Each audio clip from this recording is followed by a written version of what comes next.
తైవాన్లో భారీ భూకంపం సంభవించింది. రిక్టార్ స్కేలుపై 7.0గా భూకంప తీవ్రత నమోదైంది. ఇలాన్ నగరానికి 32 కిలోమీటర్ల దూరంలో భూకంప కేంద్రం ఉన్నట్లుగా తెలుస్తోంది. రాజధాని తైపీలో భవనాలన్నీ కుప్పకూలాయి. భయంతో పరుగులు తీశారు జనం.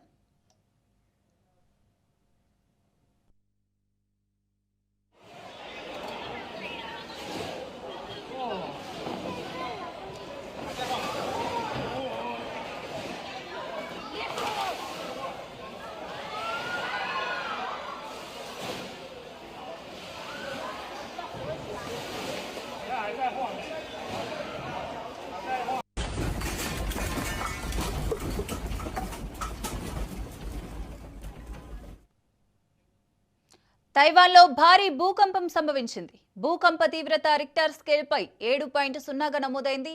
ఇలాన్ నగరానికి 32 కిలోమీటర్ల దూరంలో భూకంప కేంద్రాన్ని గుర్తించారు. భూకంప తీవ్రతకు రాజధాని తైపీలో పలు భవనాలు కుప్పకూలాయి. జనం భయంతో పరుగులు తీశారు.